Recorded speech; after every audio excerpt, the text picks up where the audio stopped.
Wagwan, everybody. I am your Jamaican Queen, Miss Y. You are tuned into How I See It TV, and this is How I See It Live. Please remember to like this video or this live stream. Please remember to like.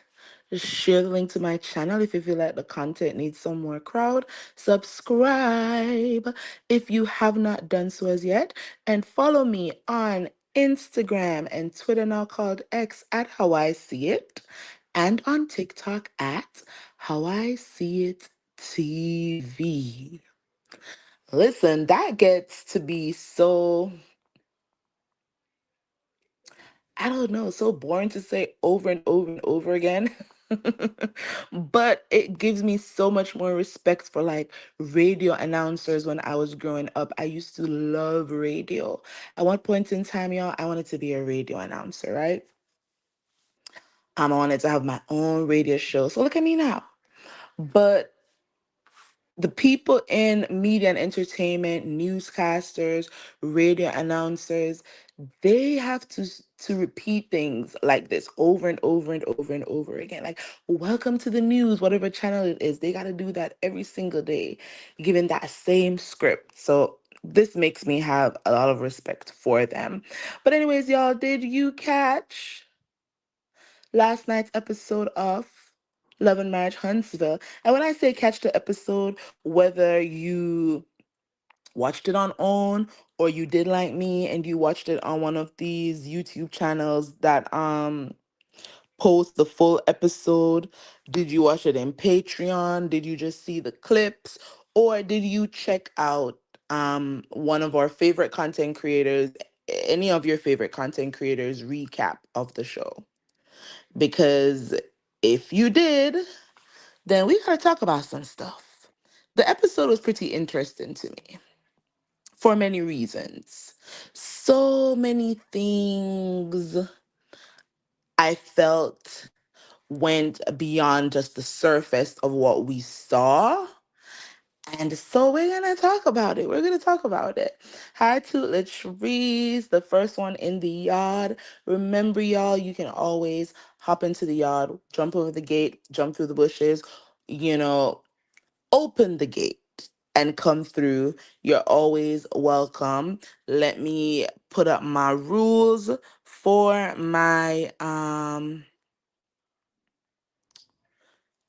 for my live chat and even the comment section for those who will catch the replay. Okay? So live stream rules, like share the live. Do not put any CC's name in the chat unless they are present in the chat. Let's be respectful, no expletives, no full caps, and let's allow space to agree to disagree. All right. And I guess as time goes by, I might add more rules as I see fit. But for now, I feel like these are simple enough. Hi, Mama V. Thank you for hopping into the yard. I appreciate that. And I appreciate everybody that is tuned in. All right, so let's get into last night's episode. Where should I start, y'all? Where should I start? I'll say one thing about the episode that I felt like I didn't absolutely love. And this is coming from a place of love and deep respect that I have for Melody. I felt like Melody was giving us a scene last night when it came to Tisha and talking about Maurice's DUI. So I understand that. But I wish that Melody had owned in some more on the fact that her great grandmother, passed away because of the actions of a drunk driver. I think that point needed to be nailed in so perfectly that even her biggest haters would have to respect that what she was saying in that scene was 100% the truth and nothing but the truth. I think when it veered off into the salaciousness of whether he had lipstick on his mouth or not, that took away from how serious it was that this grown man who supposedly, because the case was thrown out, so who supposedly under the influence hopped into his car, was pulled over, and was charged for you know a DUI. That is scary. That is scary. He could have lost his life. Somebody else's family member could have lost their lives. It could have been so serious. And to be so nonchalant about it to the point where the next day you're walking into a party, a bar, a lounge, whatever black is, and they're talking about some free Reese and you got a whole liquor bottle in your hand, like you just don't care about the optics at all, considering how many people have lost their lives and how many people has lost loved ones because of actions like that. I felt like that was the point that I wish in Melody's scene with Tisha, I wish that point was the point that she stood on. Like, I don't care about whether Maurice was cheating or not cheating, had lipstick on or not. What I care about is how his actions could have severely impacted not just his family, but the family members of other people. In the same way Melody's family was impacted by a drunk driver who, subsequently unalived her great grandmother. I felt like that was the point that I needed to be just just go full on. Just I wish Mel had just gone full on into just talking about that and that only, because now people don't, I don't think a lot of people, especially when you go on Twitter, y'all, I don't think anybody even realize that Melody said my grandmother lost her life due to the actions of somebody who went behind the wheel being drunk. People are just focused on her asking about what social media was saying about the lipstick and all of that. But again, it was a scene. And I also agree with Melody that they've spent, since season one, they've spent countless amount of scenes and episodes talking about her life, talking about her life with Martell, asking her personal questions. And I absolutely agree that Melody volunteers a lot of information because she wants to be transparent. She is living her life on reality TV, and that's what makes her one of the best stars on that show, because she tells the truth about what's happening in her life. Them other people, they don't. You ask them a direct question and they go around and around and around and around the mulberry bush before they answer. And so I don't understand why people are mad at Melody for asking questions in the same way when Melody and Kimmy, they met up at that pottery place or that plant place. They were asking Melody questions about Martell and the arrest and the revenge P. And Melody was forthcoming with, this is what happened, this is why I did what I did. And we've seen them so many seasons prior ask her questions about what's going on with her and Martell. So the one time that all these people, their actions, their behaviors are in the spotlight and Melody's asking questions, now that's a problem?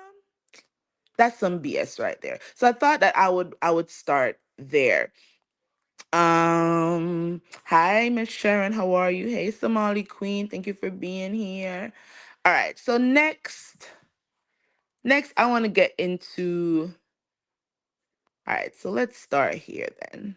To Latrice, let's start from the beginning. All right, so let me start here because I feel like, as I said, the episode was kind of good because of things that I was reading into. And this is for entertainment purposes only. So, these people be taking things so personally. But, anyways, so I wanted to start here because Destiny asked a question, right?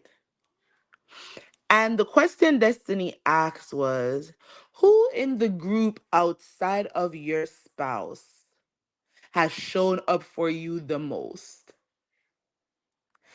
And to that question, Tisha was the only one who answered, and she said nobody.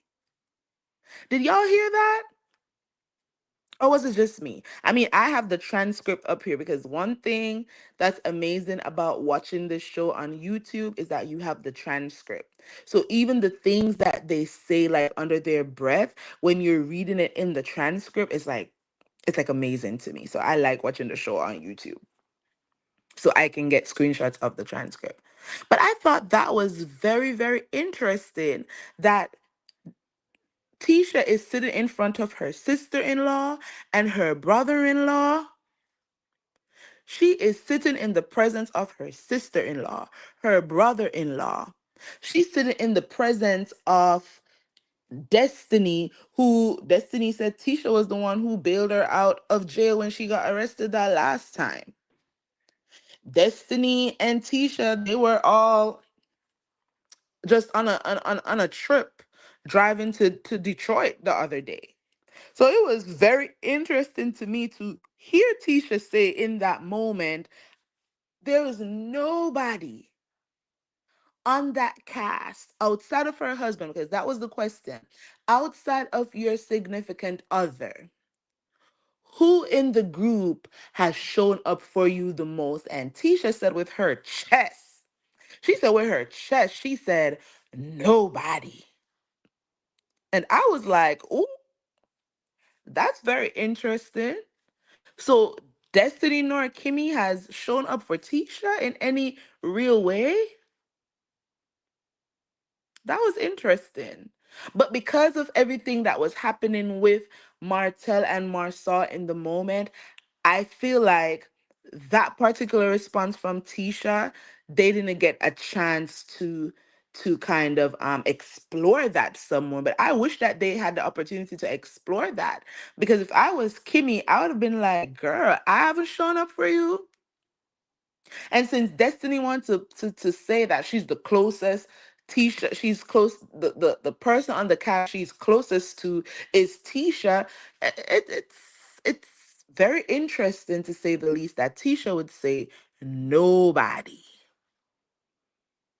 nobody has shown up for her on that cast, right? And then Marsau says, "Hi, Cynthia."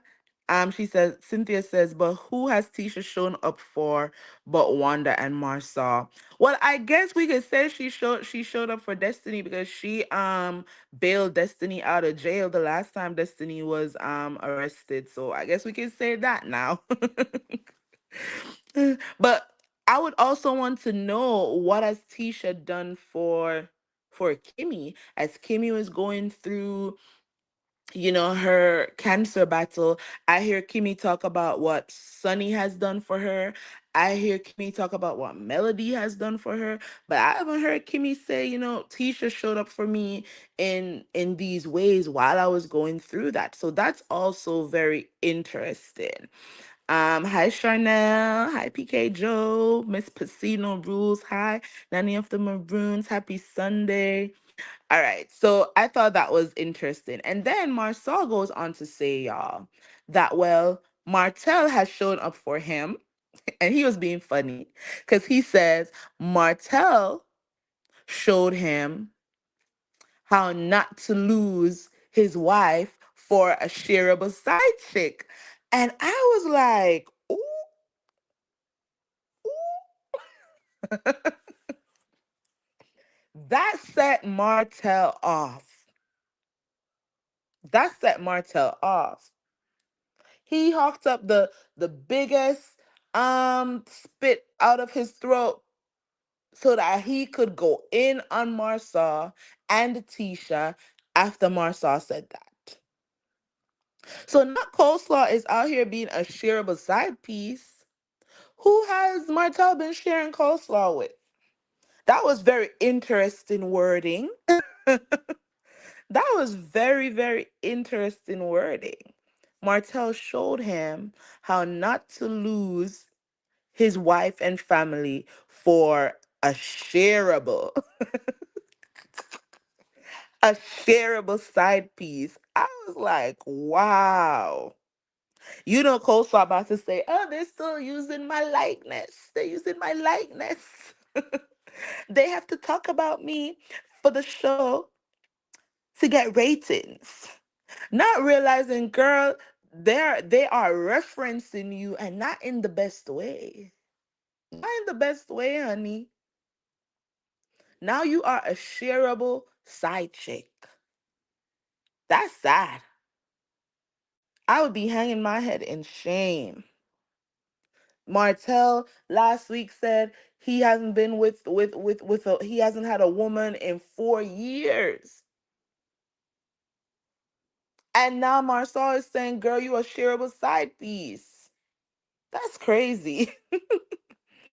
That statement from Marsau was on another level of disrespect, considering that Coleslaw and Martell have a baby together. Marsau is clowning Martell like the fool he is. I don't know what it is. I think all of them are tired of Martell at this point in time.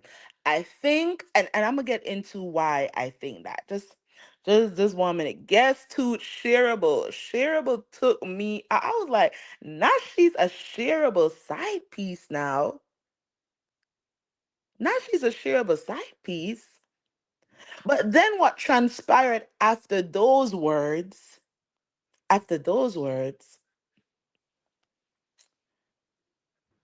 was also interesting to me. So Martell goes on to say that one of his homeboys used to be intimate with Tisha. And I think this is where Tisha should have kept her mouth closed, because what Martell also says after that is how Tisha is nasty, girl, you nasty. And I saw it in person. So I was like, did Martell see a tape of Tisha or something? Because how did he see Tisha being intimate with one of his homeboys in person? I was like, is nobody else in that scene hearing what he's saying? And then Tisha jumps up and says, that was in college. I don't think Tisha heard Martell when he said, I saw it in person.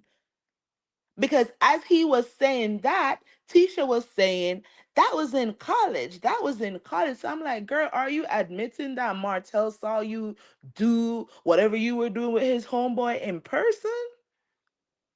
What is going on? As I said, y'all, I'm not just looking at the surface of the scene. I'm reading into to everything that happened in that scene.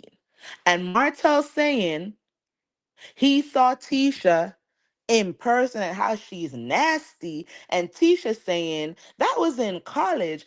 That had me like, wait a minute. So are there just tapes out here floating around of everybody?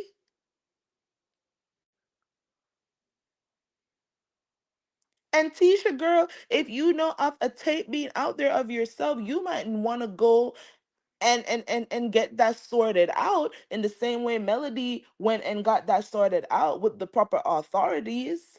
Because Martell is unhinged. Martell is unhinged. Because what does he mean he saw it in person? Was he in the room with y'all? Was he at the door? Was he by the window?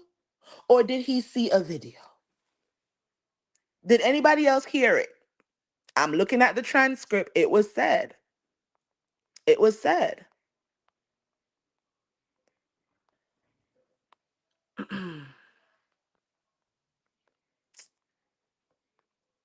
Oh, I remember now the possible video of the shareable that's out there. That part, because Marsau said that he knows about Martell's girl and what she does and who she's doing it with. So are they just out here just looking at videos of everybody's mama? Is that what these men are out here doing? Because that's nasty. That's disgusting. That's disturbing. The way Marsau was over there taking Coleslaw's money, allegedly, was he partaking of the sharing? Good question. He's probably telling on himself. He said, remember they like group activities. YouTube about to tell me they cannot monetize this video. Allegedly, they like group activities. Marsau and the other men knew Coleslaw from the bar she was working. Martell was the only one stupid enough to get trapped by a side baby. A side piece and a side baby. No offense to that kid. He's so innocent in all of this. But I get what you're saying. Not a kappa suit. I don't really know a lot about the sorority and what's the male version of it called? I know the women, it's called a sorority, and what's the male version called? Somebody refresh my memory. I'm forgetting right now. I think he was there. That's why he said Tisha nasty and he could have slept with her too. I was trying to figure out like what is he saying in this moment? Um Martell may have walked into a dorm room or apartment, part backseat. Who knows when you said it white? Fraternity, thank y'all. Ooh, I don't know why that was like that left my entire brain. Thank you, Sunny Golden, muted expression, D Herford, PK. Thank y'all. Yes, a fraternity. I don't really know much about like, the sorority and fraternity culture here in the US.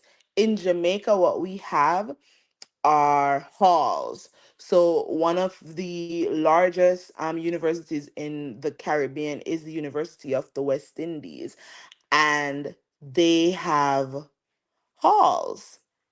So you have like Taylor Hall, you have I don't even remember all of them.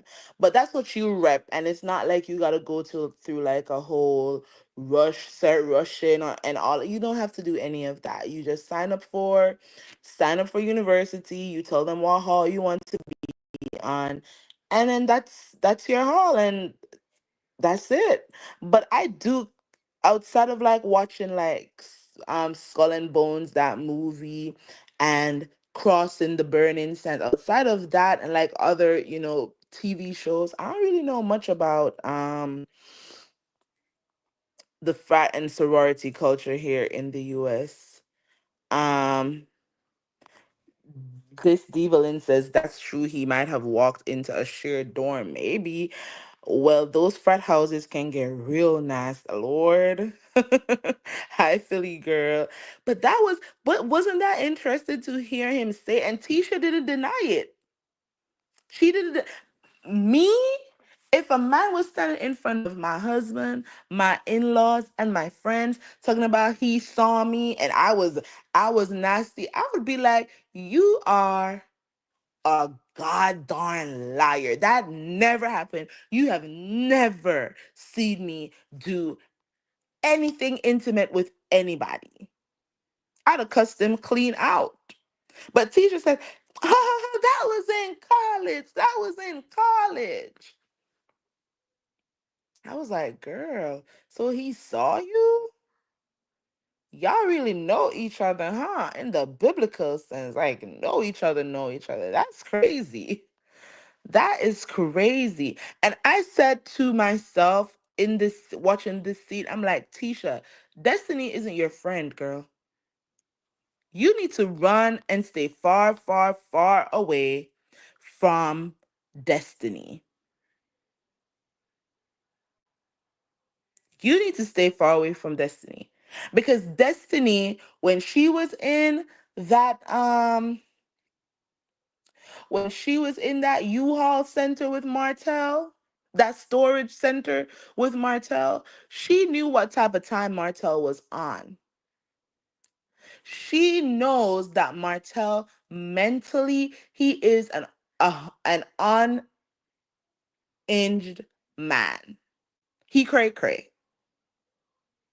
She knows this. She knew that Martell was feeling some type of way about that interview that Marsau did. And as he was standing there on that field day, not wanting to bring up his feelings about the interview, Destiny forced him into saying something. Forced him into saying something.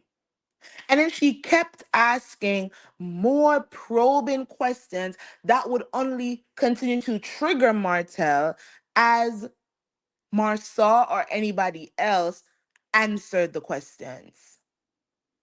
So if Destiny really wanted to protect Tisha, she would have given Tisha the heads up like, hey girl, I just talked to Martell in my storage unit and he's feeling some type of way about Marsau. Now I'm planning on playing a game where I'm gonna ask y'all some big dummy energy questions.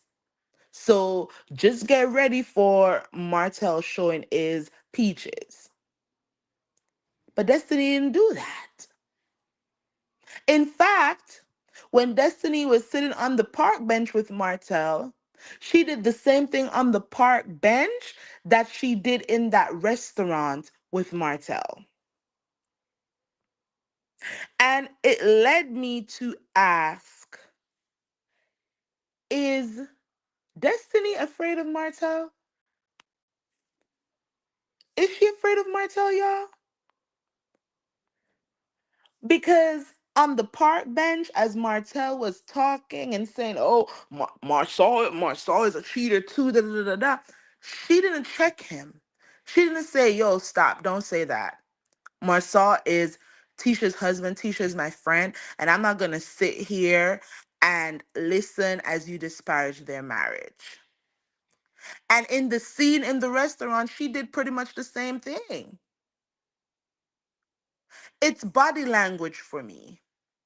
It's the let me keep my mouth closed because if I don't agree with him, he might turn on me and I don't want him to turn on me. So even if I don't agree with what he's saying, I'm not going to say anything because disagreeing with him is going to trigger him into saying some ish about me, whether in the scene or in the confessionals.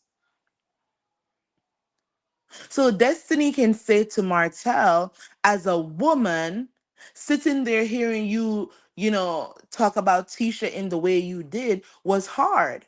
But as a woman, Destiny can sit and hear Martell dog Melody out, and that's not a problem. You can't pick and choose, honey. Because the same thing he's doing to Melody, he can do it to Tisha, he can do it to you, he can do it to Kimmy, he can do it to Miss Nell. He can do it to Trisha, lying self. He can do it to any of y'all.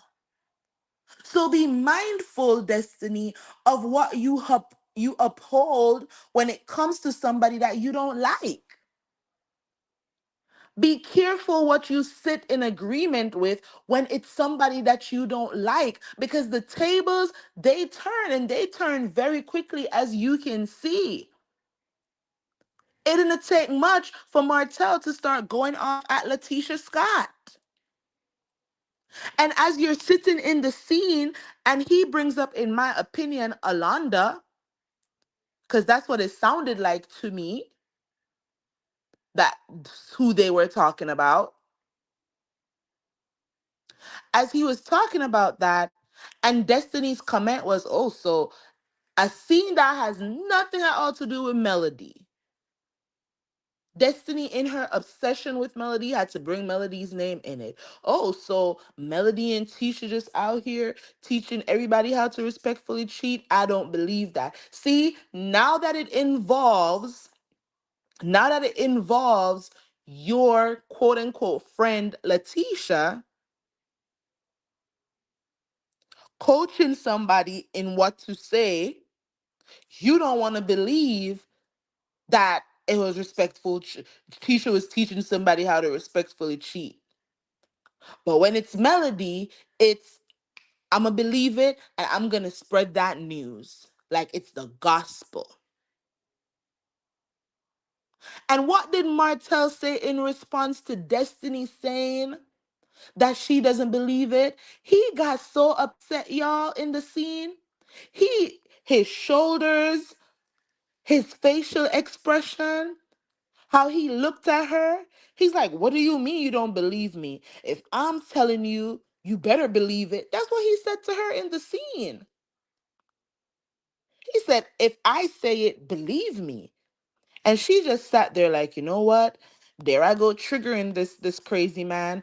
Let me not say anything else because he might not say it to my face in the scene, but I don't know what he's gonna go in the confessionals and say because the producers reminded him of how I didn't believe him when he said that Letitia knows that Marsau and Alonda were messing around. I need y'all to go and watch that particular scene where he's talking to Destiny and how she's just sitting there like, I don't want to upset this man, so let me just nod and agree. Nod and agree. And the one time she said, I don't believe it, he got mad. He's like, what do you mean? Well, if I say it, believe me. And this gave me insight. This gave me insight into Martell and Destiny's relationship. It's a relationship of Destiny better be Team Martell no matter what, or he's going to start spilling her tea, and she knows this. See, this is what happens when you get in bed with the enemy. This is what happens when you truly believe that the enemy of my enemy is my friend. No, sweetie, the enemy of your enemy is still your enemy at the end of the day. A snake is still going to be a snake. A scorpion is still going to be a scorpion.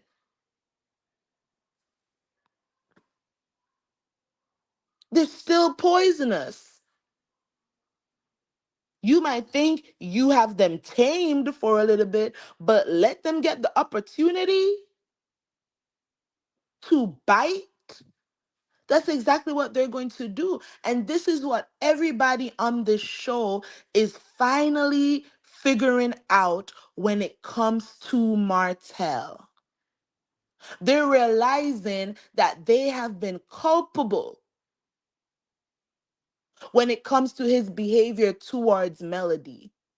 They're finally realizing that we have sat here and we have listened to him lie on this lady, call her all types of hoes and cheater. We've sat here and uphold him while he tried to make it seem like this woman is a bad mother.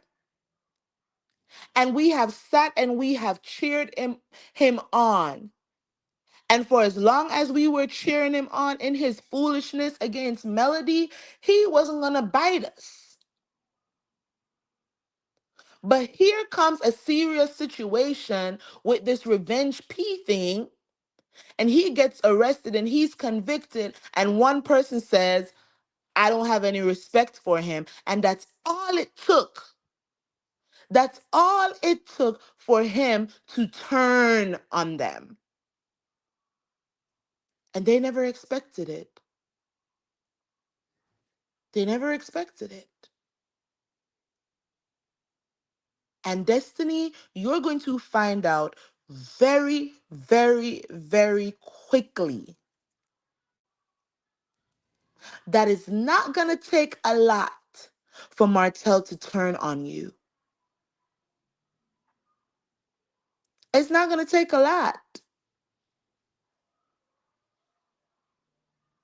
If you make Martell feel like you are Team Scott's and not Team him, he's going to turn on you, Destiny. And you're not going to be ready. And if you feel like Melody did you wrong when she barely was basically was just minding her business, leaving you alone, and you were the one out here doing interviews about her, baby, let me tell you, when Martell starts talking about your business, Melody revealing that she gave you money is not even going to be a drop in a bucket. That's going to seem like small fry. Because in reality, Melody only revealed that because you brought it up. In reality, Melody only talked about the money because you brought it up. You defending Tisha and Marsau is going to continue to have Martell spiraling. As he's watching these episodes back and he hears what you're saying in the confessionals, that's just going to trigger him more. He wants everybody to feel as low as he feels. And it's nobody else's fault what he's going through, it's his actions. So, Destiny, my question was, are you afraid of Martell? Because honestly, in that scene, you didn't really hold him accountable. That man says he's not apologizing to anybody. He don't really give a F about Tisha. For as long as Marsau is talking about him, Tisha's gonna catch those strays. And you just sat there and you just took it in. And when he started to talk about how Tisha is accepting of Marsau's cheating and he knows it for a fact because there was something in particular that happened that he knows about, Marsau knows about, Tisha knows about, and Melody knows about it. And Destiny's like, oh, I don't believe. And Martell gets upset and he says, listen, if I say it, believe me. And Destiny just shut her mouth. Girl, you just shut your mouth. When that man told you whatever he says, you better believe it, you shut your mouth. Because you knew in that moment that if you chose to disagree with him, then you would be next. You're not a friend to Tisha because you valued self-preservation in that moment more than you valued honoring your friend in that moment in the face of somebody perhaps lying on her and her marriage. You valued you valued staying safe. You rather it be Marsau and Tisha and not you. So when he said, if I say it, believe it, you just made your little faces, but you kept your mouth shut. You didn't stand on business and say, no, I don't believe it. And I'm not going to allow you to continue to disparage her marriage in my presence. Tisha is my friend, and you are my friend. And I don't agree with, and I'm never going to agree with you talking about her marriage in the way that you've been doing. This is the third time you and I have had a sit down, and this is the third time you said something disrespectful about my friend's marriage. And if you're not gonna stop doing that when you and I meet up, then we can't be friends anymore. Destiny, you could have do that. Because if you did it, then you would be next on his hit list. But it's y'all's fault. Because y'all created that monster. Y'all made him feel like he could do whatever. Because as long as he wasn't talking about y'all, as long as he wasn't doing it to y'all, it was okay. It was okay. I'm gonna read y'all's comments before I go to my next slide. Thank you, Sonny. Allegedly, allegedly, allegedly. um, okay, I read that. I agree. I don't even feel like Destiny and Lance are really together. That hug as they were walking off was so awkward. It was so awkward. I don't feel like they took. I feel like that was for a storyline. I'm surprised Marsau is a kappa because they are known as pretty boys. Oh, are they? I told you I don't know nothing about sororities and fraternities up here. No, Tisha was about to explain it, but Marsau told her to leave it alone. It's the past. And I saw somebody in the comments say, they're not even judging Tisha because that was her college days. She was young. And I agree. The fact that Martell brought that up as a read in that moment, it tells me that he doesn't have much ammunition. Or maybe he does. I don't know. Maurice sat there and said, he doesn't feel like Martell has enough discipline to keep certain receipts that he claims to have. But yet Maurice and Kimmy, they've done two interviews where they have said that even though the friendships have been fractured, they all still have a level of respect for each other because there are things that they have not revealed about each other. Kimmy and Maurice said this. So, yeah, maybe when Martell felt like y'all were his friends, maybe when Martell felt like y'all were never going to turn on him, maybe when Martell felt like Melody was on the outs with everybody and nobody cared about what he did to Melody, maybe then he felt like I'm never going to break bro code and I'm always going to keep our secrets. But now that he feels like he's against the ropes, his back's against the wall, he has none of y'all in his corner anymore. Now he doesn't have to exercise that discipline to keep the receipts that he has. Maurice, you're a lawyer. You need to think wider. As a lawyer, you're supposed to think outside the box.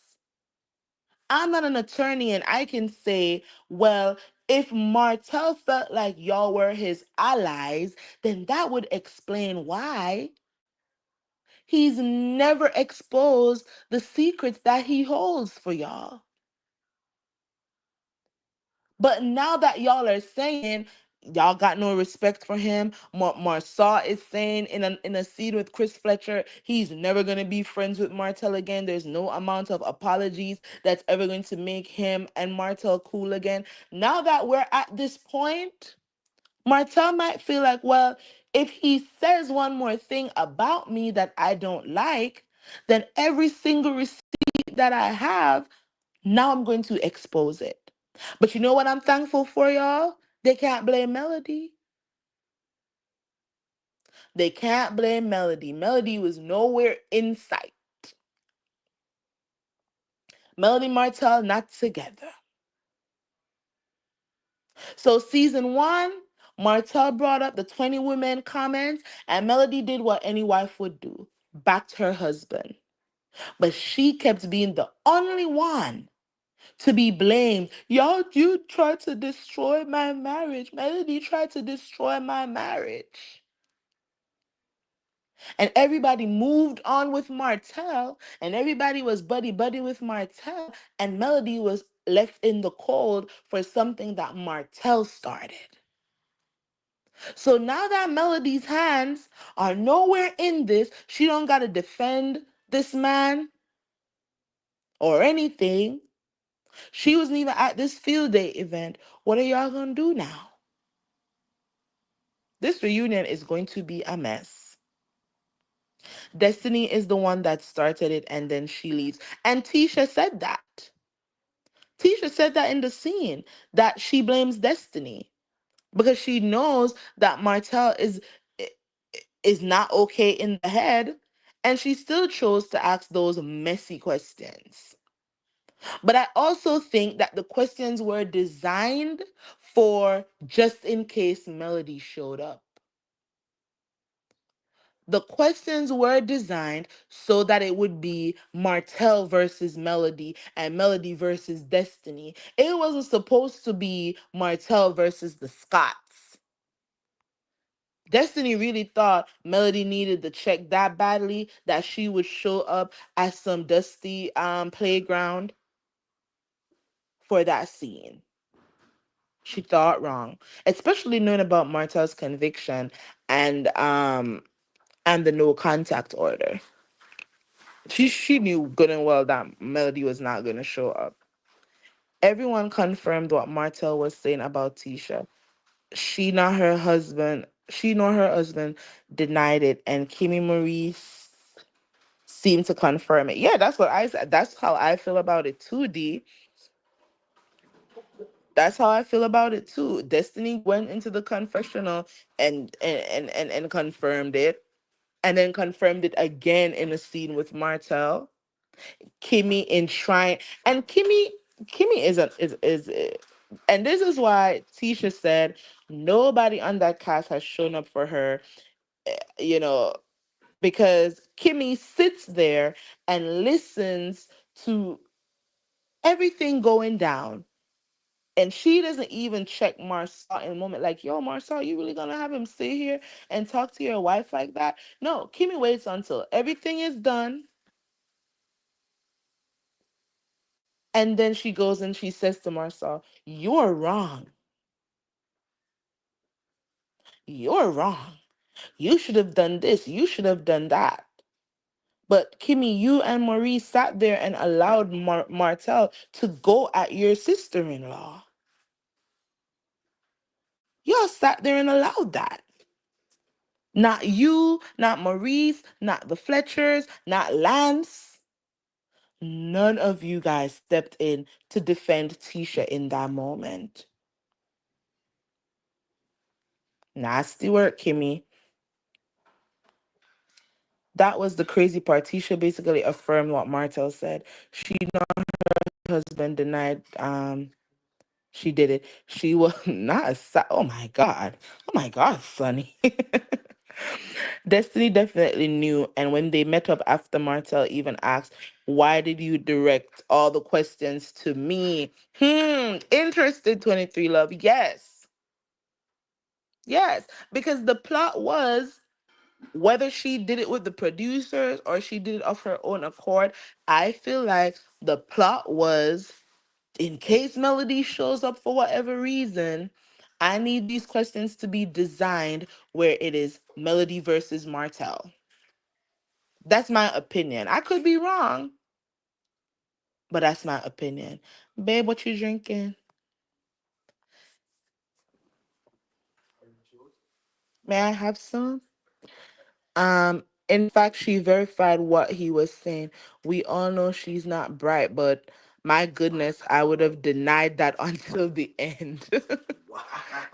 Say hi, babe. Why not? You're so mean. That- that-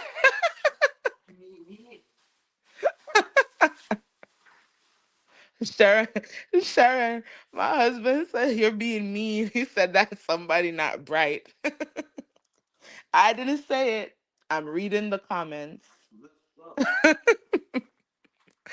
Oh my god. Oh my god. It says 23 Love 28 says Sonny Glen, exactly. They all were passed around. That's why they didn't like Mel because she has more class than them. Listen, that could be it too. That could, in our opinion, that could also be the reason. Um, Nani says to Pacino's in response to Pacino Rules 100, it's not hard for any young woman to become the pastoral girl in high school or college amongst the popular guys, especially if the young women are shy and don't stand firm on saying no. And we're just speaking generally now, y'all. Don't take it back and act like we just talking about Tisha here. We are speaking in general because this is life.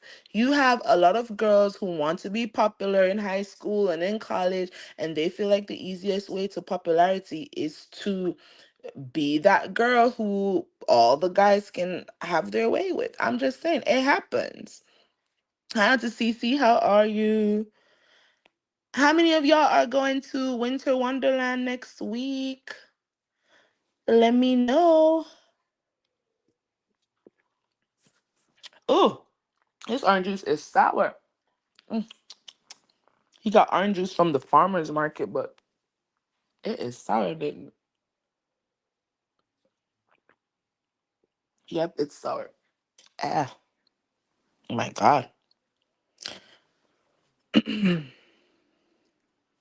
Okay, Philly Girl says Mel may have talked more about her grandmom's accident and it was edited out.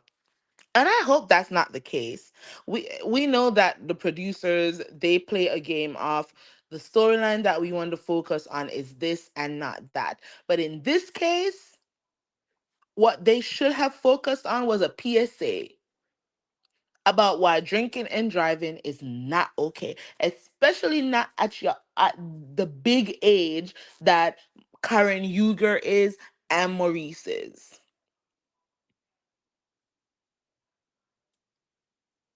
They needed a PSA.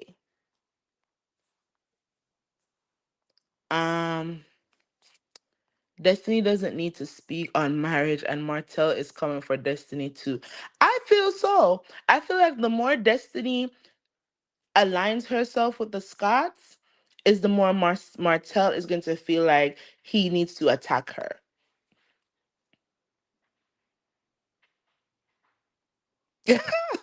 Toot says he would have to bring every single friend out to verify it was me. I would have said, I don't know what you're talking about. You're just lying now. I'm not confirming ish, especially not from college. Um, Hi Ines. I think so too, Toot. I think he did bring up Alonda. That name that they beeped out, I could bet every dollar I have in my account that the name was Alonda. Cause if y'all remember when Alonda and Marsau and Tisha, they did that Instagram live where they were denying the affair between Marsau and Alonda. It didn't seem like it seemed like they had a whole conversation prior to coming on the live, and it was like, okay, this is what you're gonna say, this is what you're not going to say. And Alonda, even if she was messing around with Marsau, I feel like she did not want to be a coleslaw, meaning that she did not want to be publicly seen as somebody's side piece. Even if that was the case, she just did not want that to she didn't want that to be her brand. She wasn't proud of that. So she was willing, in my opinion, to come out and deny, like Peter denied Jesus. Right? So yeah, it seemed like it was three people who came up with this plan that they were going to do a live together and they were going to deny everything that was said. So when Martell brought up, how Tisha was coaching this person who I believe the name he said was Alonda, I was like, I don't know. Isn't Alonda his cousin? So he just gonna sit and lie on his cousin like that? I don't know. And maybe he would, because he lies on everybody else. So let's continue. You said it's very easy to respect your body and who you allow to touch you. Tisha was a oh Lord. Sonny, you are going in. Destiny is trifling. Destiny once again has aligned herself with the wrong team. She didn't choose Melody when it was Melody versus Martell. And she's not choosing Tisha now that it's Tisha versus Martell. I want to know if Destiny at this point in time feels like Tisha has to tell her to pick a side. Because for me, if I was Tisha, I would tell Destiny, for as long as you are buddy buddy with Martell, you and I can't break bread. Because in the same way he felt comfortable sitting around and talking about Melody to Destiny, is the same way now he feels too comfortable disrespecting Tisha's marriage in Destiny's presence. And Tisha's supposed to be Destiny's friend. But there's a lot of people who don't consider the principle of a situation. I'm a firm believer in the principle of something. And let me explain. If I have a whole bag of chocolates in the teacher's lounge at my school, and I say to a few staff members in the staff room or in the teacher's lounge, like yeah, y'all can have some. I don't expect that when I go back to the teacher's lounge, the entire bag of chocolate is going to be done. The principle is you take a few and you leave enough for me to come back and get some. But there are some people who don't have that level of consideration. And I'm just using that as an example, right? You are invited to someone's home to spend 2 weeks, a weekend, and this person, they've been very hospitable, right?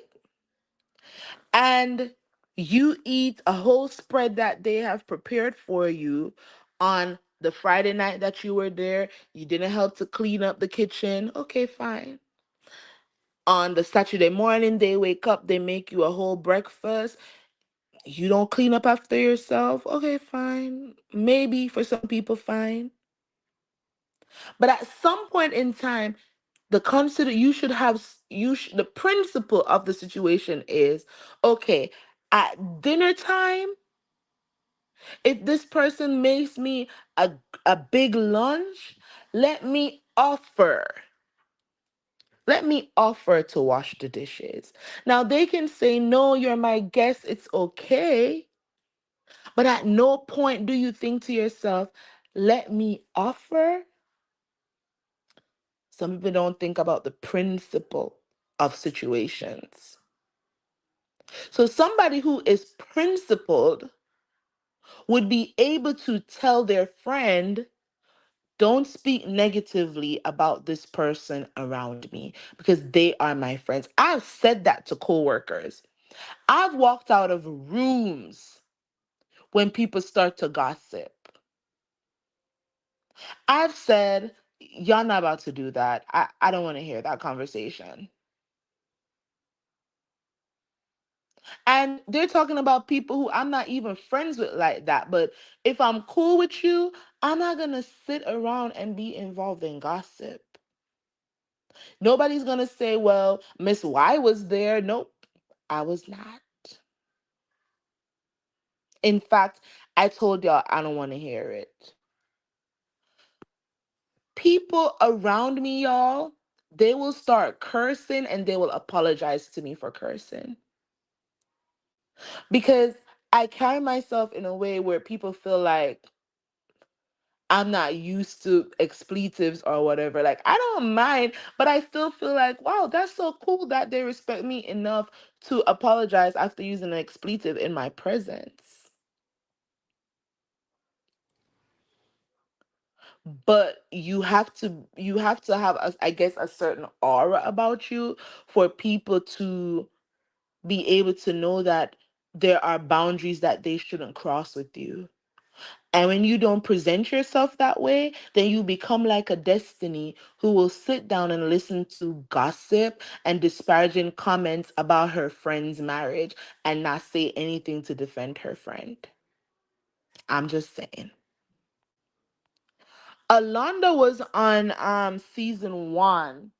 She used to do Melody's hair, and I think she is Martell's cousin. There was a scene where Melody went to do her hair,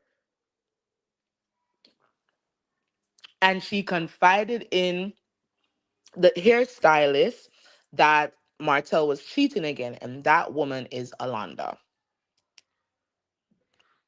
So if you go back to season one, the woman that was doing Melody's hair, that's Alonda. That's Martell's cousin, Melody's former hairstylist, and a woman who both Melody and Martell claimed used to mess around with Marsau.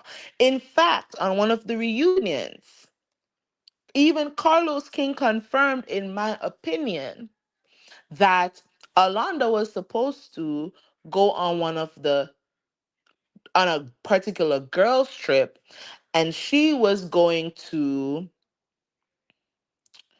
I guess, let Tisha know that, listen, before before I even knew about you, I used to mess around with Marsau, or something to that effect.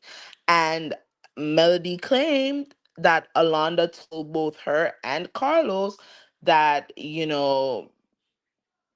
they're not paying her enough to come on the show to make that admission.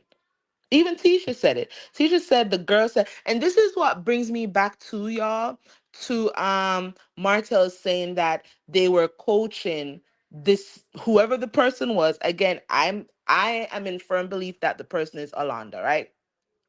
But Marcel saying that they were coaching the person. It brings me back to Tisha saying on that reunion that the girl said, excuse me, that she would have done it if they were paying her more.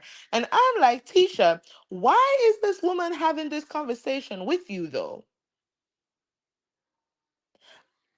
That makes no sense. It makes no sense. So is it that y'all had a conversation where she told you, yes, I used to mess around with your husband, and yes, I was willing to come on the show to do it, but when I found out how much they were going to pay me, I said no? Was that the conversation? Or was the conversation they were going to pay me to come on the show to lie? Which is it? Which is it? I would really love to know. Okay, Toot was telling you who. Yep, Chronic says most learn as small children. Be careful of the company you keep. Apparently, none of those in the last episode learned that valuable lesson. Absolutely not. Absolutely not. They said birds of a feather flock together. All those things, all those little quotes and phrases that we learn in school, and people at their big age still don't know. They still don't know yet.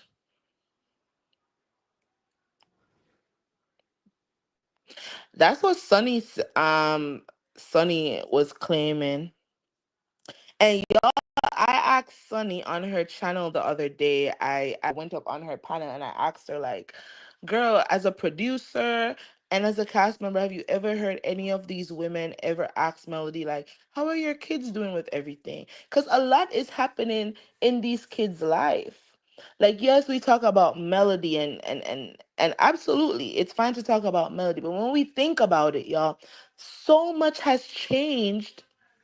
So much has changed in these kids' life over the past, what, 4 or 5 years. They're no longer in a two-parent household. They're with their mom 1 week on, 1 week off. I feel like the quality of living with their mom is different, in terms of they're living this luxurious, fabulous life with their mom up on the hill. They're traveling to all these places, and then they go to their dad, and it's different. You know, their mom and their dad can't even be in the same room with each other. They're going through the courts because the kids are also going through court, y'all. They have a guardian, all of these things. Their life is completely impacted by the choices of their father. And I was just curious, has any of the women, as mothers, have they said, how are the children? And Sunny said, as far as she knows, None of them have really ever asked Melody that question, and not in any significant way where she can recall. And that's sad. That's sad. Martell might spill the tea how long they really have known each other as buddies or all she did to LB. She still might and she might catch a stray. Martell wants blind loyalty. Remember when he did that Queen Sheba interview and he said to Queen Sheba, "Are you for me? Are you for me or are you against me?" I was like, "Sir, Queen is doing an interview. She's here to be neutral. She is not for or against you in this moment. She's trying to ask the questions. What makes you feel like you need to ask her, are you for me or are you against me?" Y'all need to go back and watch that Queen Sheba interview. If if y'all never believed that Martell was unhinged before, that interview will show you just how unhinged he is. So it's the same thing. When he looked at Destiny, like, "What you mean you don't believe me?" I feel like in that moment he wanted to ask Destiny, "Are you for me or are you against me?" I feel like Martell goes around asking everybody that. The minute you challenge him, he wants to look at you and say, "Are you for me or are you against me?" That's a crazy man, in my opinion. Hi TG Bomb. Um, I think CK told the cast if they wanted more money, they had to show more of their real lives. We are being, in my opinion, guess in my opinion, they haven't realized anything. They don't care about Mel or Martell. I think now they have to care more about Martell's behavior because it's impacting them. Before, it wasn't impacting them so much. They could sit back and laugh at what he was doing to Melody. Now it's directly impacting them.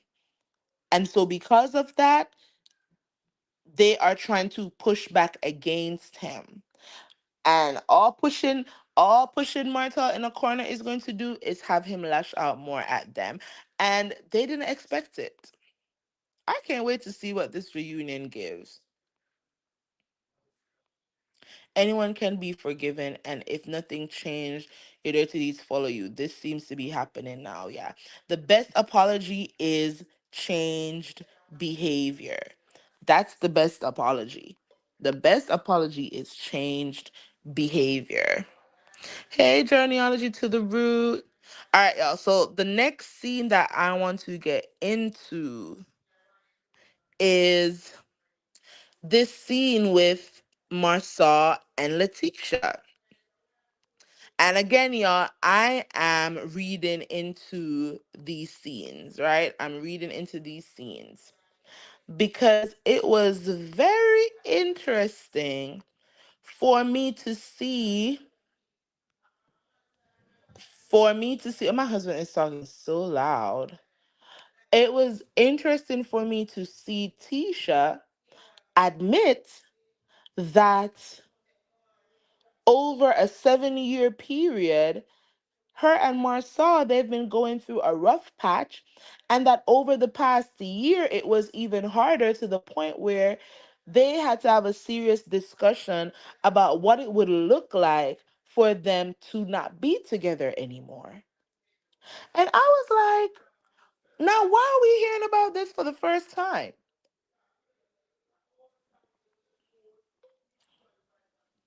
Why is it the first time that we are hearing about this supposed rough patch that had y'all considering a divorce?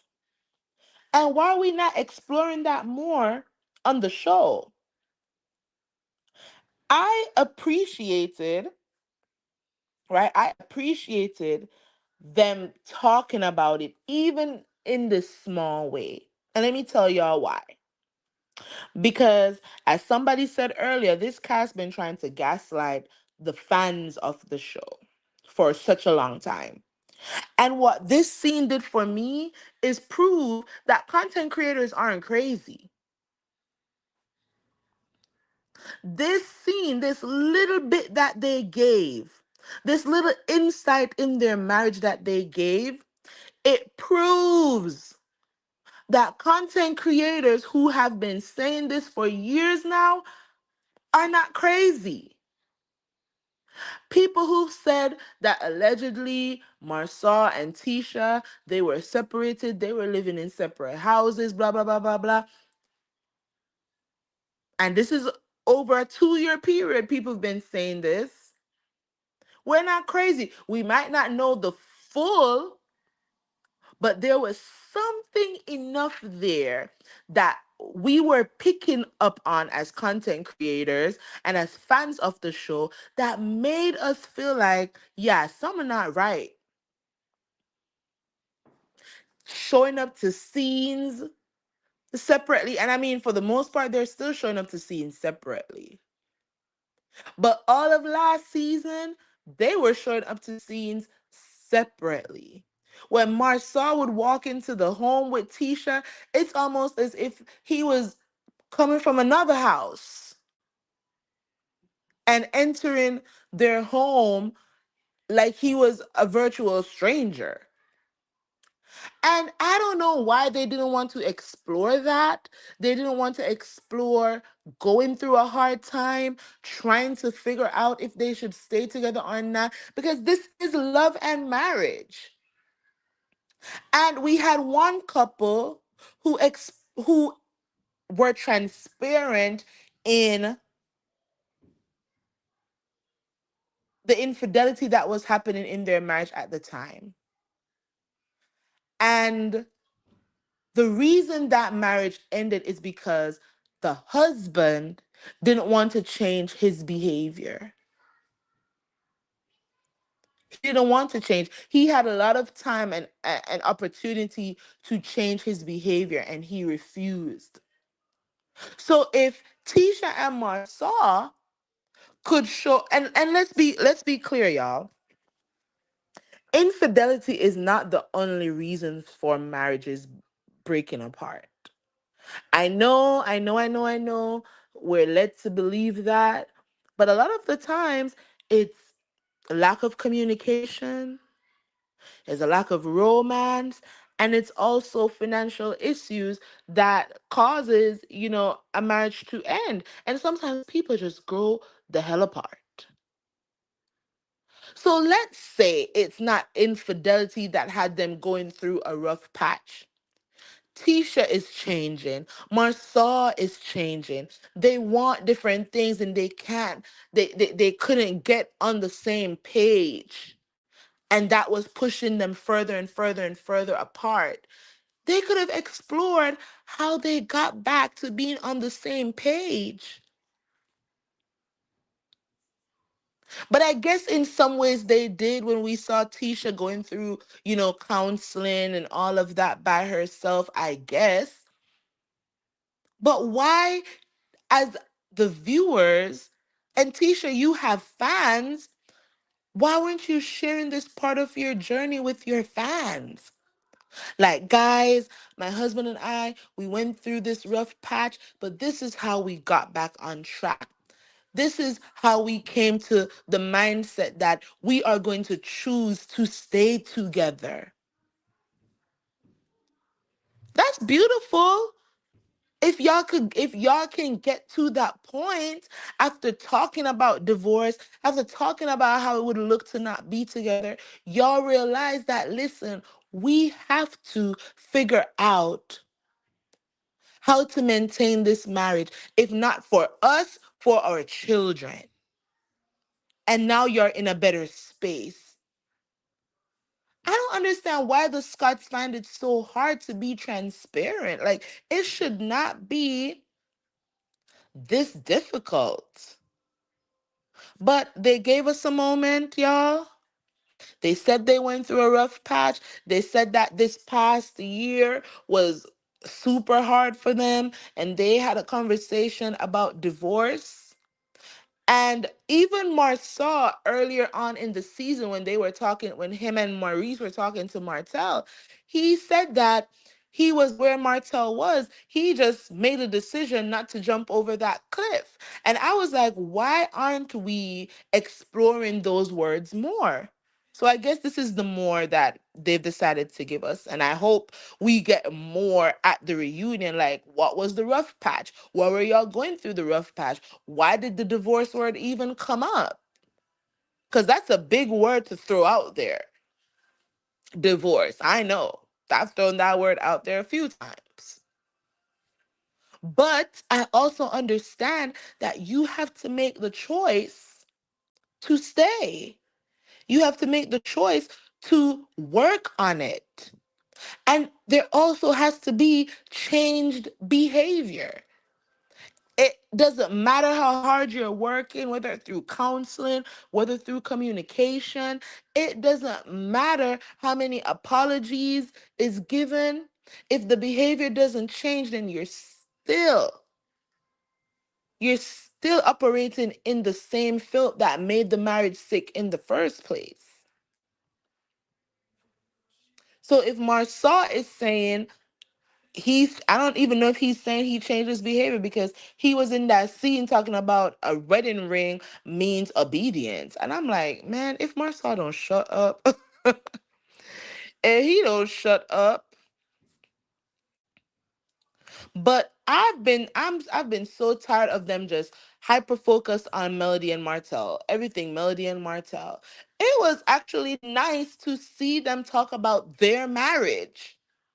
Even if it wasn't a big explanation, it was like, well, dang, now I can confirm that the content creators aren't crazy. When they pointed out, I think last year or the year before, that y'all were separated and that y'all were heading for divorce, that tea was strong tea. It was hot tea. It was real tea, considering what Tisha admitted in that scene last night. So this is why y'all hate the Love and Marriage Huntsville content creators, because we be clocking the tea. Y'all feel like you're hiding stuff, but Huntsville is small. And I've shared this, that when I was on Twitter doing Twitter spaces, there were people then hopping into my inbox on Twitter giving me tea about these people. I probably still have some of those messages in my inbox over there. And there's certain things that I don't repeat because I don't know how factual the stuff are. But people are saying, "Oh, I'm from Huntsville and I know this." And oh, when you said that in the Twitter space, let me give you some insight. And I'm like, "Oh, okay, thank you. I didn't know that." And then I left it at that. So they hate the content creators because I think some of the cast of Love and Marriage Huntsville knows that y'all got people in Huntsville that are spilling y'all's tea. And when the content creators are speaking, they're speaking from knowing what's really going on. And that's why y'all don't like it. But y'all wouldn't have to be so sensitive, in the words of Dr. Damon, y'all would have to be so sensitive about content creators talking about y'all if y'all would be more transparent. Spill your own tea. Make it overflow so that all we got to do is sip it and talk about it, and y'all don't have to feel away because y'all already told it. All right, let me read y'all's comment. CK is trying to move on from Mel and Martell because Martell is destroying his brand. But you know what, Nanny of the Maroons? It's a little too late because he should have had Martell off the show that time he went over to the set of Behind Every Man, destroying them people's set. But here we are, and he's still on the show. So when Trisha thought she was pregnant and Marsau questioned her about the pregnancy, ooh, journeyology to the root. Clock it.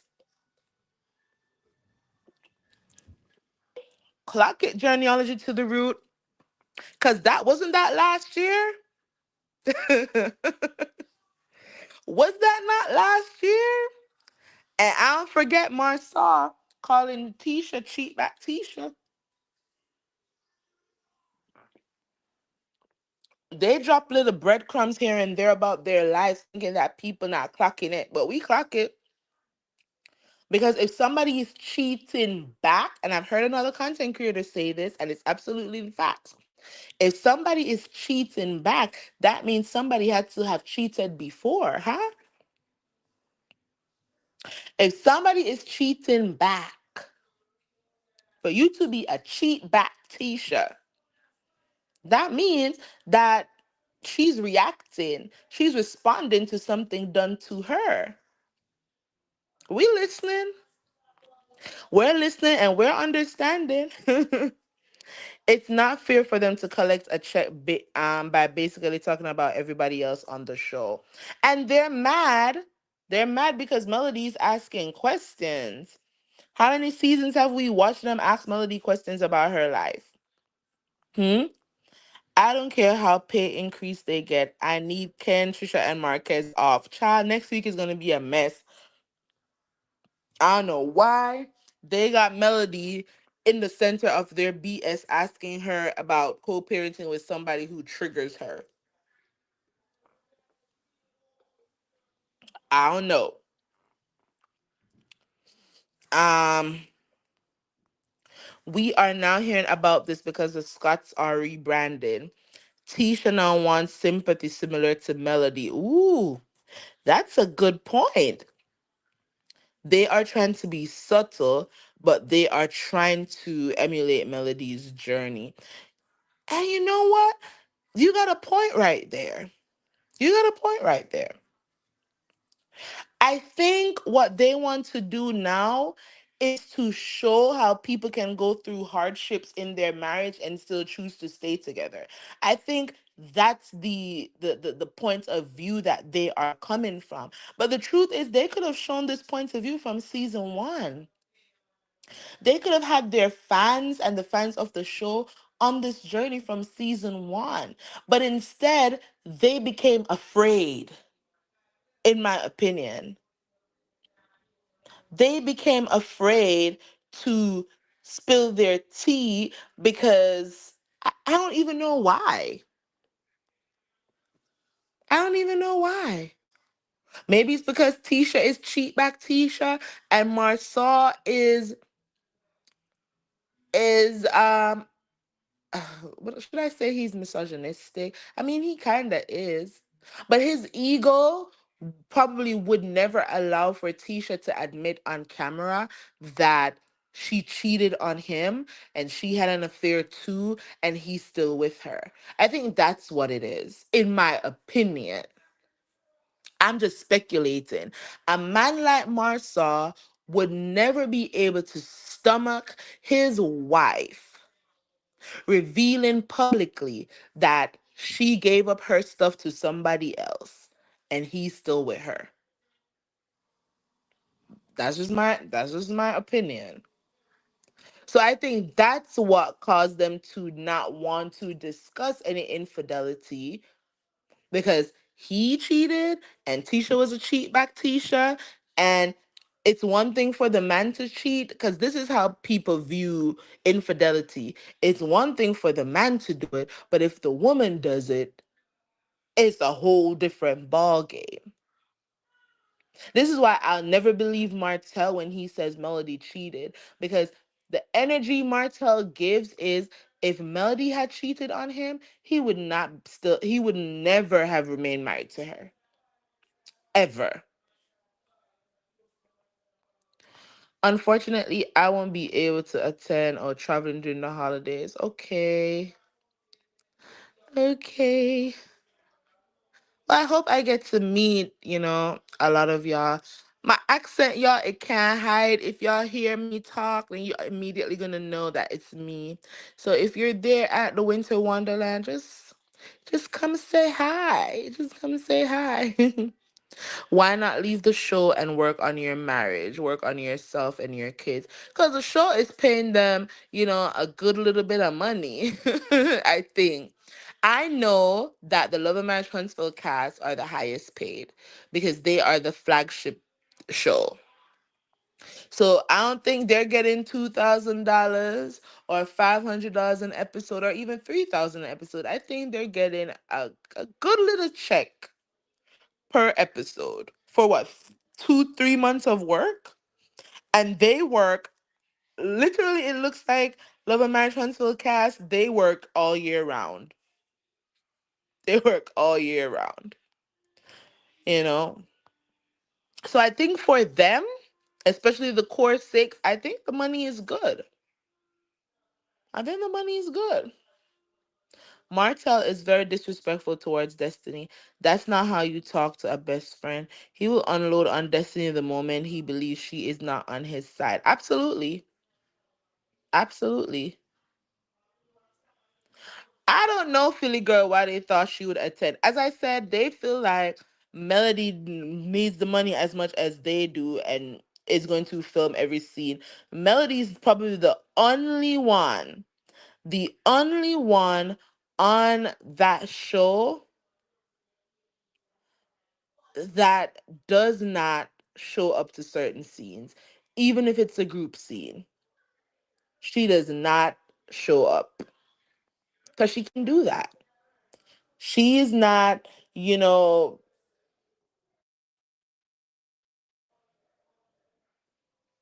I don't think she is cash strapped in the way that the rest of them are, where like Destiny has to show up for a girls trip even though she knows that there are people on that trip she don't see it for. Melody would never. Melody would be like, they can't have that. I don't need to be there. Just like Melody, I'm sure her producer called her and said, "Hey, there's a field day. Do you want to go?" She said, "Who all gonna be there?" And he said, "Well, Martell's gonna be there. Destiny's gonna be there. She's the one hosting." And she's like, "Yeah, I know." Because she doesn't need to. Um. Oh, okay.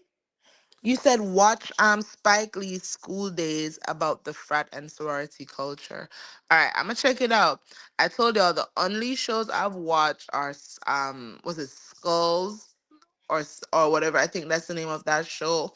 And I've watched Crossing the Burning Sand. That was a great show as well. That one made me say my son is not. If I ever had a son and he was going off to college, he was not gonna be joining a frat crossing the desert, the burning sand, because whew, that scared me.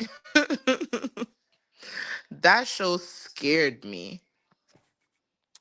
All right, now let's get into the last scene. And it's Miss Spring Summer, um, Tish, and how she got caught in another lie, in my opinion. And Trish doesn't want to be labeled a side chick. She doesn't want to be labeled a side chick, which is why Melody was asking very good questions. And I know people are like, especially over there on Twitter, they're like, "Oh, why does Melody care about Martell? Why is she asking these questions?" And I'm like, curiosity. Sometimes you don't care, but you're just curious. Sometimes you don't care. You just want to see something. And I think this is what happened in this scene. Melody just wanted to know if Tish was messing around with a married man or Trish, whatever her name is. I think that's what Melody wanted to find out. Like, girl, are you another one of his coleslaws? And Trish, I think she got caught in another lie, which is why she started to amana. Because Melody was like, this is the timeline. This is when I left. He was still in the house. And if you went to the house around this point in time, then we were still very much married. And I was still very much in that house. And the minute Melody said that, she had to start the wheels in Trisha's brain. You could see them start to spin.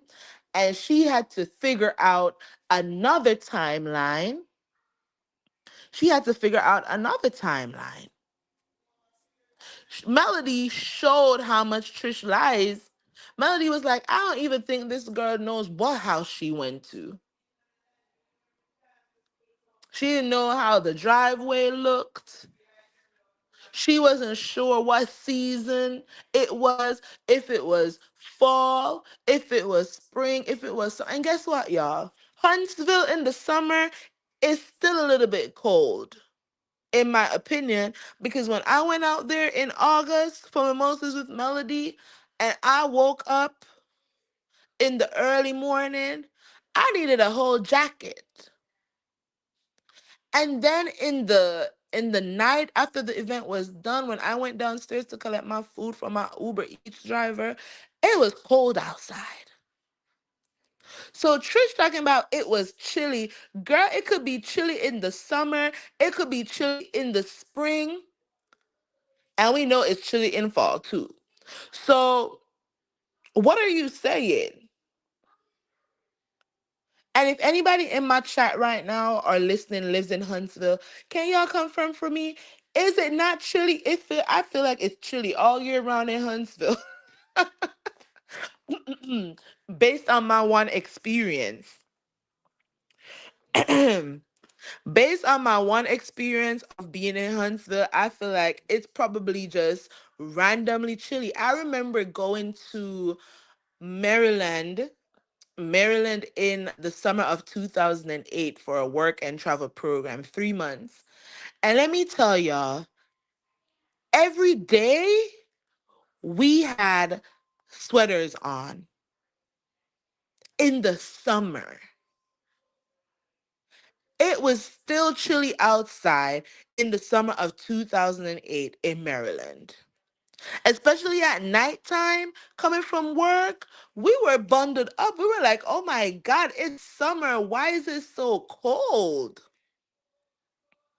So to say, oh, it was chilly outside, girl, if it was the springtime, I'm sure you're still gonna feel it's not gonna be that hot. You still might need a little sweater or something.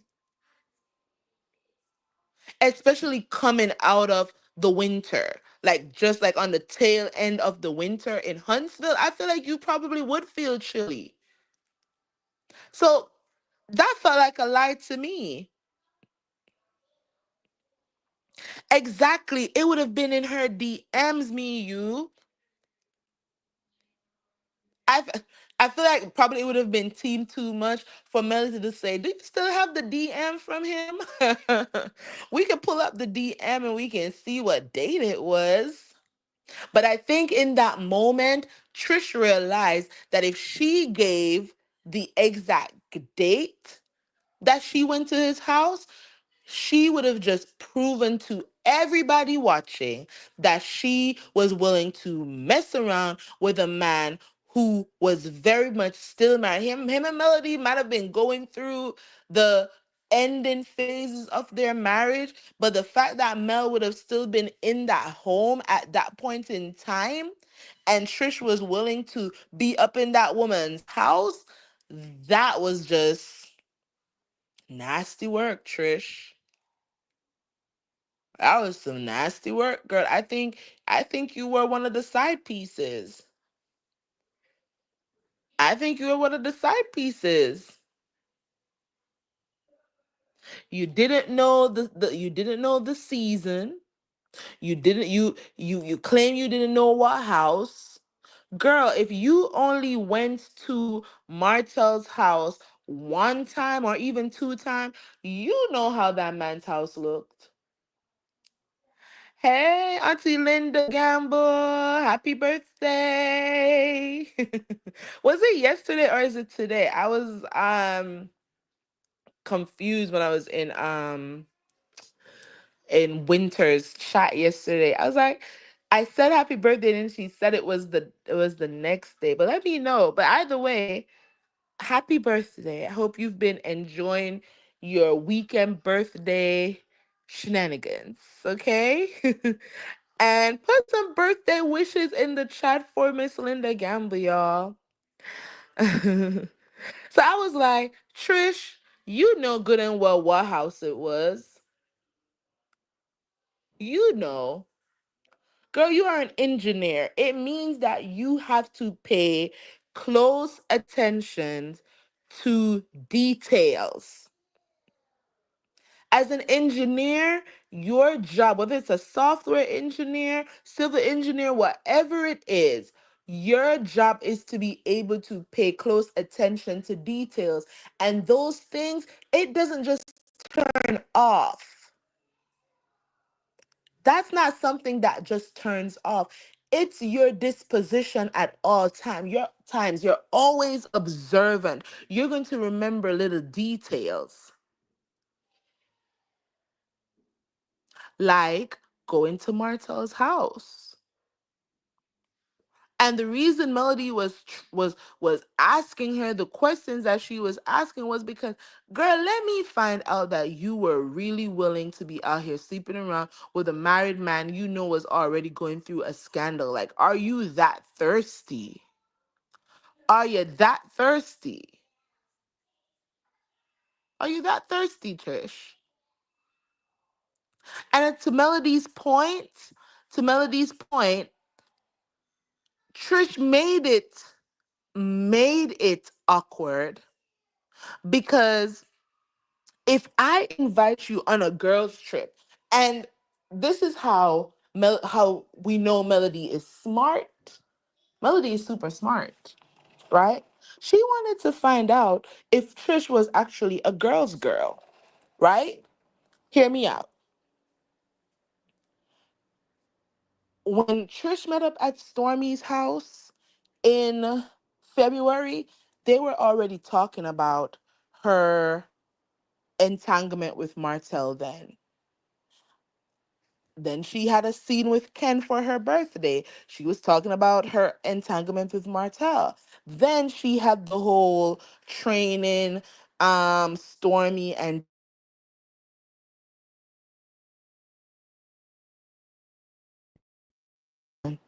check, check, check.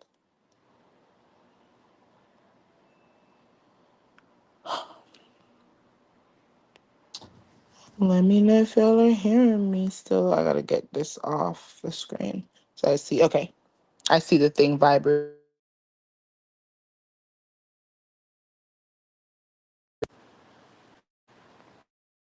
Check, check. Ooh, did not gonna stop calling. Okay, one. Thank you. You can hear me. All right. So when she met up with Stormy and I think it was Destiny in the gym, and ooh, somebody says no sound. Me, you, are you hearing me now? Okay, great. All right. When they met up in the gym, they were already talking about the entanglement with Martell and all of that, where she denied again, right? Melody had not even invited her on the girls' trip then. Melody sat in her presence at that dinner with the other couples, and Melody was even defending her and Ken. So when Melody invites you on this girls' trip, when Melody invites you on this girls' trip, how about you take her to the side and you say, hey, we don't really know each other? Because as a girl's girl, this is what I would have done, right? We don't know each other that well, and I'm appreciative that you are welcoming of me in this circle, but I just want to let you know, some years ago, I think, no, even to say this, I just want to let you know that I know your ex-husband. And me and some of the other ladies, we've already had this discussion, but I just wanted to let you know this because, as I said, you are welcoming me into your space, and I don't want it to become, you know, an issue in the future. But I know your ex-husband, and around 2020, um, he DM'd me, um, asked me to train him. I met up at his house, and that was that. Nothing else happened. The narrative right now, people believe that something more happened, but it didn't. And I didn't think that y'all were together at that point in time. I think you had already left based on what he told me. But again, Nothing happened. And I just wanted you to hear that from me. That's what Trish should have done. Since everybody is a girl's girl and everybody understands girl code and whatnot, it's the principle. The principle of it is there is a weird conversation surrounding Trish and Martell. As a girl's girl, even if his ex-wife doesn't care one bit about it, as a girl's girl, if she's inviting you into her space and she's welcoming you into the friend group, the right thing to do is to say, hey, I just want to give you a heads up because I don't want you to hear it from somebody else for it to become this weird thing. I know your ex. Myself and his brother, we used to go to school, used to hang out. He DM'd me. I went to his home at the time to train. Nothing else happened. And that's it. And if you hear anything else, it's a lie. But she couldn't do that because to me, the truth is that she was brought on the show to do what Coleslaw can't do. And that is come on the show to come at Melody. It was harder for them to bring Coleslaw on, but they were happy to get Coleslaw adjacent. And the thing with Trish is she doesn't have enough to come at Melody. That's the thing. She doesn't have enough to come at Melody. So this is where we are.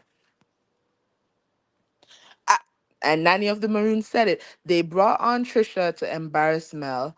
That her then husband was disrespecting her every chance. But the thing is, it backfired, and you're right because, girl, while he's disrespecting me, you're disrespecting yourself because you're willing to mess around with a married man and to use his indiscretions to throw in my face as if. And this is what I hate about women, and this is about women in general. I am tired of women always wanting to throw the man's misdeeds into his wife's face. And this is why I've kind of stopped doing that with with Tisha Scott because it makes me a hypocrite. Like honestly, I keep saying if Tisha likes it, I love it. At the end of the day, you have to make the best choice for your marriage. Would I love for her to be more honest and open about things that are happening in her marriage? Sure. But if she doesn't want to share at this point, for me, it's whatever. But Marsau supposedly stepping out on Tisha, that's not Tisha's fault. Marie supposedly stepping out on Kimmy, that's not Kimmy's fault. Martell doing all he did to Melody, that's not Melody's fault. That's all on them. And this is why I say, I want to see all those women on the show succeed beyond any and everything their husbands or their ex-husbands ever imagined. I don't care nothing about those men. If they want to continue to be trash, that's exactly what they're going to continue to do. But the women should continue to elevate, and I will forever support a woman elevated. I might not buy your products if I'm not a fan of yours, but I'm gonna give you two taps like, yay, good for you. You're doing the thing.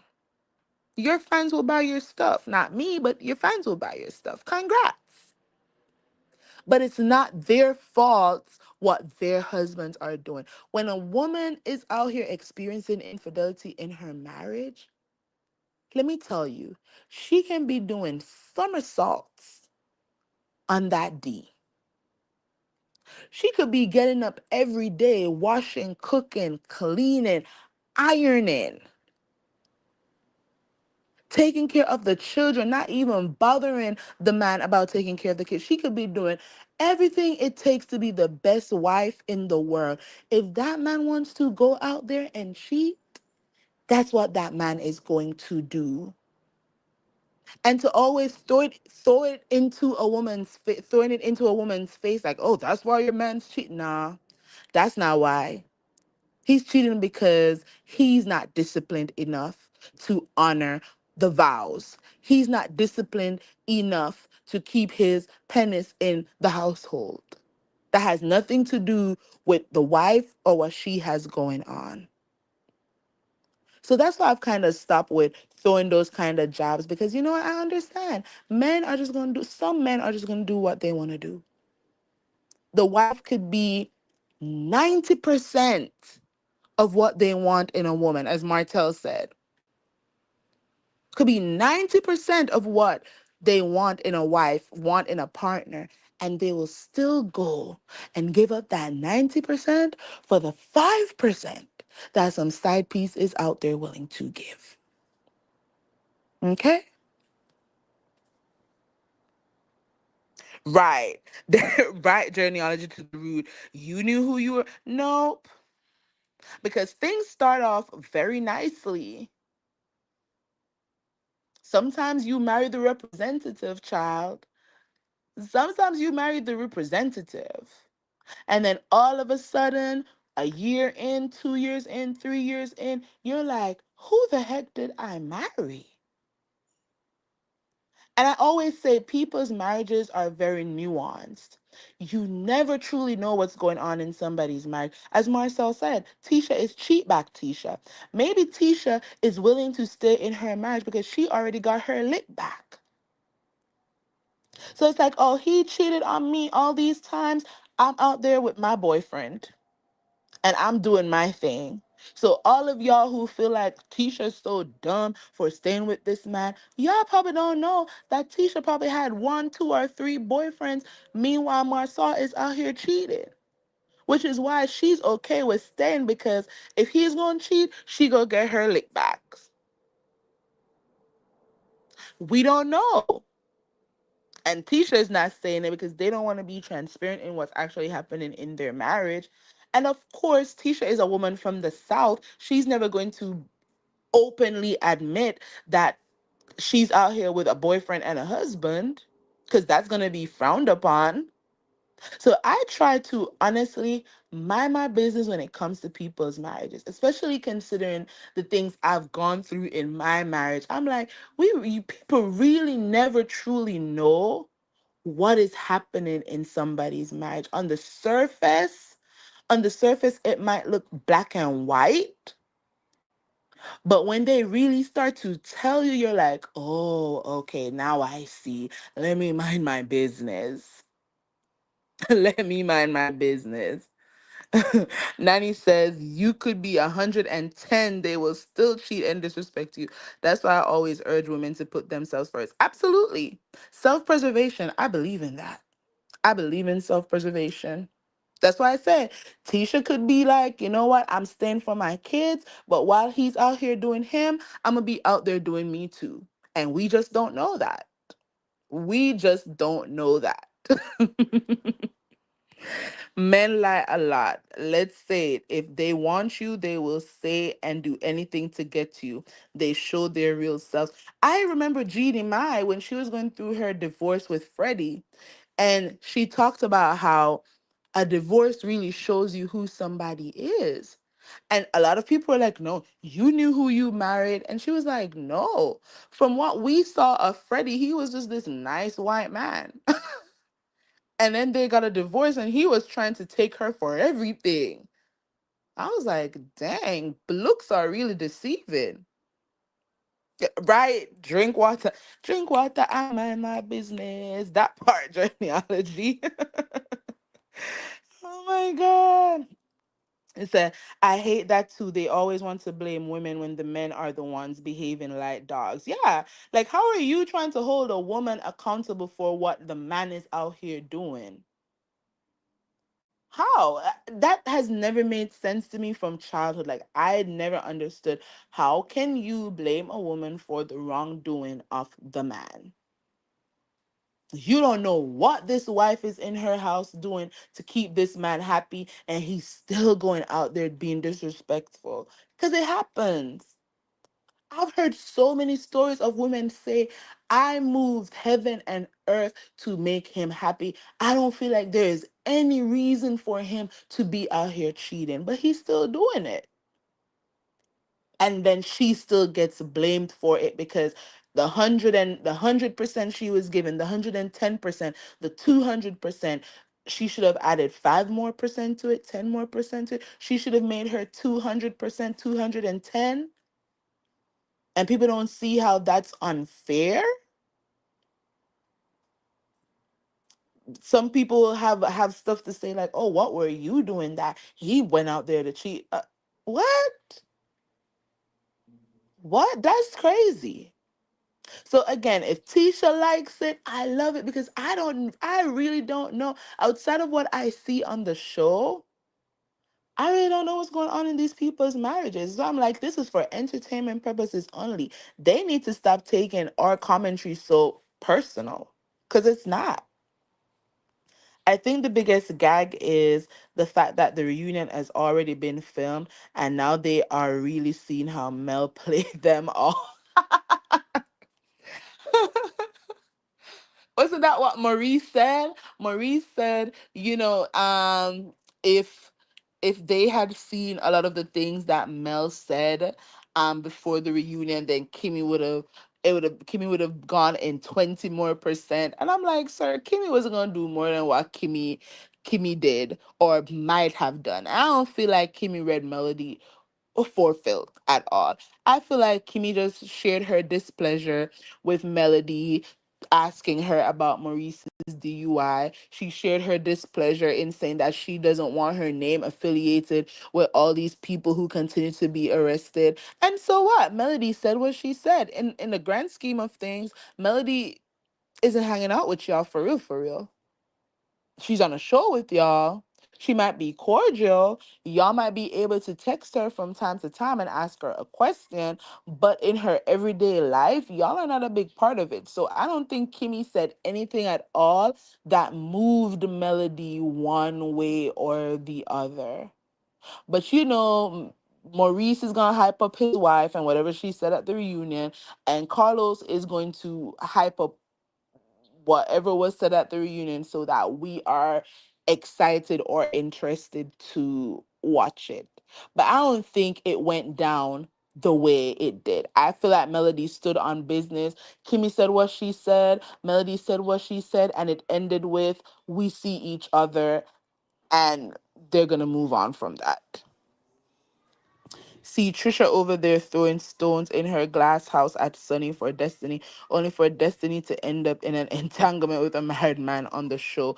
Make that make sense. Ooh, where are the girls, girls? Where is all this girl code that they were talking about? Trish really gives book smart, but yeah, she doesn't. I think her um social cues and stuff like that is not fully intact just yet. They okay, I read that already. Trish has had nearly a year to remember when she connected to Martha. And you know what I think is gonna happen now that I'm reading your comments, Sunny? I think it's gonna be a situation of if Trish goes to the reunion and she's denying Martell like Peter denied Jesus, he's going to unleash on her too.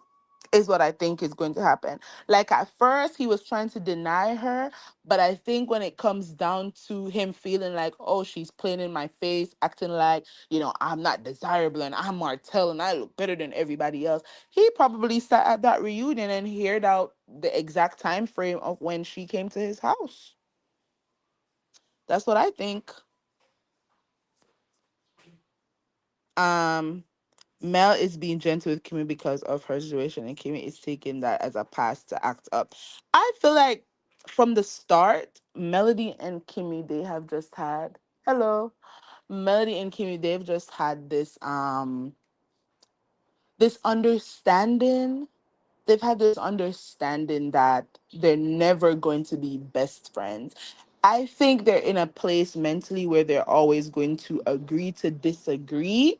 It's going to be interesting to see if the next season of the show, if Kimmy is going to come in firing on all cylinders at Melody, or they're just going to go back to, we disagreed in this moment, but I'm not going to hold it over your head. Because this what it seems to me like Melody and Kimmy always does this, where they go back and forth, but they've always been able to move past it in a little way. I don't know if it's like ignoring the elephant in the room, or sweeping the dirt under the carpet and not thinking about it again, or it's just they are at an age, both of them, where it's like, that was just a petty disagreement. We don't always have to agree. And because we didn't agree in this moment doesn't mean that now you're my enemy. That's what it always gives for me when it comes to Melody and Kimmy's relationship. Even if they made Melody cry during the reunion, she is in a high stress situation with multiple businesses, court cases with ex haters and ex. I don't even feel like Kimmy had enough to make Melody cry. Honestly, I don't. I doubt that.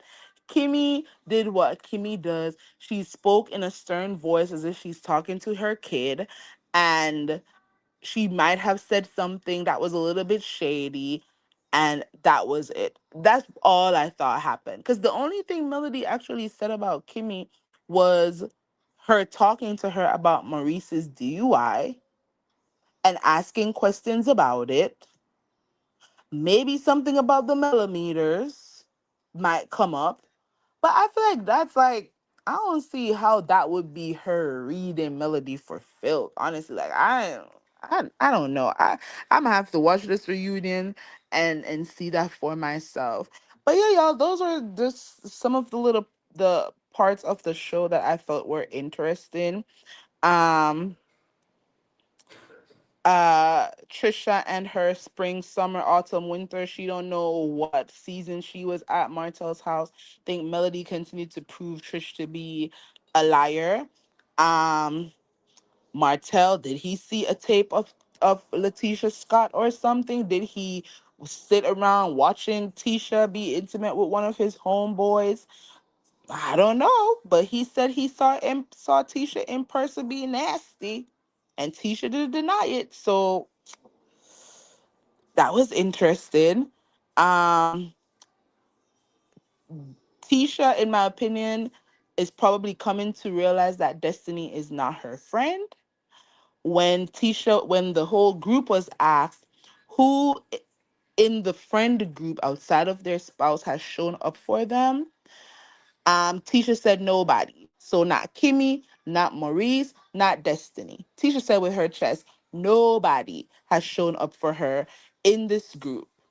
And I thought that was interesting. Very interesting. I feel like Destiny is afraid of Martell. This is why she is not standing her ground and setting up boundaries in how he's allowed to talk about people she claims that she is friends with. It's almost like, I better agree with this man, or I'll be his next target. So when he talks, I'm just going to nod, smile, and agree. Um, Tisha and Marsau, they talk about how they went through a rough patch in their marriage just over the past year, where they discussed getting a divorce. I want to explore that more. I want to know what was the exact reason for them even bringing up that D word. That's a big word to throw around in a marriage, you know? Why all of a sudden are they sharing this on the show when they have gone how many seasons not talking about their marriage, but being hyper focused on what is happening between Melody and Martell? And oh, there's another point that I forgot to mention. Marsau, in the scene in his confessionals, he talked about how they can't hold Martell accountable anymore for anything he does, because they don't hang out with Martell as much anymore. And so when he said that, I was like, so y'all know Martell in person. Y'all have Martell's number. And y'all can't hold him accountable for the things that he does and says, but y'all want Melody to hold a fan base accountable? Make that make sense. I thought that was pretty interesting. He says, we can't, let me see if I can read it. Ooh, ooh, ooh, ooh, ooh, ooh, ooh. He says, we don't have a close relationship with Martell to be able to hold him accountable. He says, Martell doesn't hang around us as much anymore, and he is a loose cannon. Right? So he's like, we're not hanging around each other anymore to be able to influence each other. And then Marsau says, you realize that Martell is the kind of person who, honestly, for me, if Martell can do certain things to the mother of his children, then there's no telling what he can do to me. That is something that you should have clocked several seasons ago, Marsau. When Martell was cheating on Melody, you should have clocked that. Dang, if he can do his wife like this, then what is he gonna do to me? If he is the enemy sleeping next to Melody, then what could he do to me? If he's caught blasting her on the show, calling her a whore, a 304, if he is dragging her through family court, if he is showing up on her dates, videoing her, if he is sending her threats to release Revenge P, if he's sitting around plotting to release Revenge P on his ex-wife, then somebody who he has children with, somebody who he actually was married to at one point in time, then there is no telling what he could do to you. And that is something that y'all should have been thinking about a long time ago. When y'all weren't on his radar, y'all were super happy with anything and everything that he was doing to Melody and those children. But now that the tables are turning, and he is gung ho at coming at anybody and everybody who is not, who he believes is not for him. Now y'all are realizing that, dang, if he can do certain things to Melody, there's no telling what he could do to us. Y'all should have realized that a long time ago. Anyways, y'all, thank you for tuning in. I appreciate everybody for being in here. And y'all already know how StreamYard gets. People who were in here earlier. Now I can't see y'all's comments, but I appreciate you guys so much for tuning in and being here for child 2 hours and some change.